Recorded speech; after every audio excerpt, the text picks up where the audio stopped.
ายดีมื้อนี้มาพบกับพระศรีโหผู้มี10%เช่นเก่าจังเคยเนาะพระศรีโหสิพามารู้มาซบทางออกบัตรบ่รับพระเนาะบัตรแห่งเนาะทางออกเนาะประตูทางออกวัดบ่รับพระว่าทางแห่งมันคงสะดวกแข็งสารวัตรให้พามารู้มาซบตามเดินบัตรเนาะมารู้พารู้มาซบตามบรรยากาศตามเดินบัตรให้พามารู้มาชมบรรยากาศตามเดินบัตร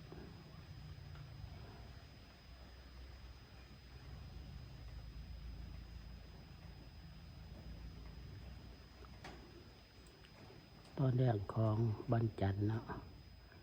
วันที่11/2000วันที่8/2026ได้พามารู้มาชมบรรยากาศตามเดินบัตร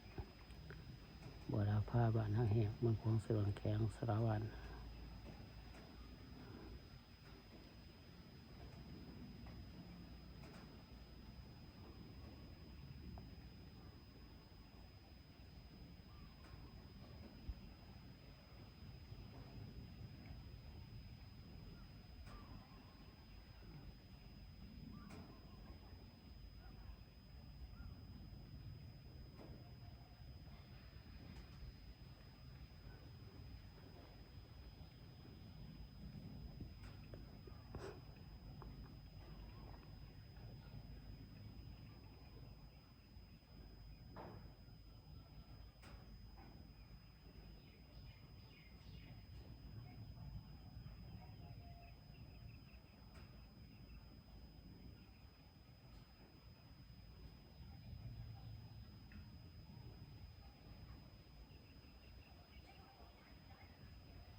พามารู้มาชมบรรยากาศตามเดินบัตรเนาะIFC ลาวไทยต่างประเทศเข้าดูเข้าชมช่อง YouTube ของพระศรีโหผู้มี10%ได้เด้อกดไลค์กดแชร์เนาะกดติดตามเด้อเป็นกำลังใจให้พระศรีโหผู้มี10%ได้เนาะ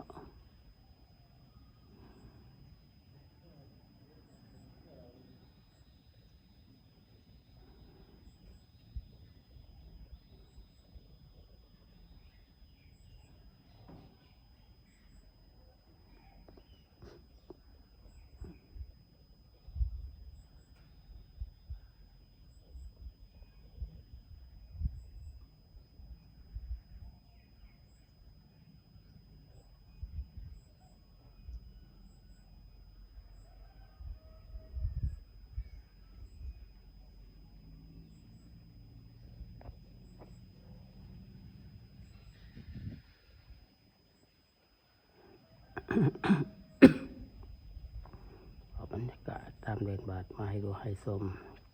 ให้FCลาวไทยต่างประเทศเขาดูเข้าชมส่องกระทุกของผ่าซีโหบุญมีสิประเสริฐในเด้อกดไลค์กดแชร์เนาะกดติดตามให้เนาะเป็นกำลังใจให้พระซีโหบุญมีสิประเสริฐในเนาะคลิปนี้กับพระสุขลับก่อนไว้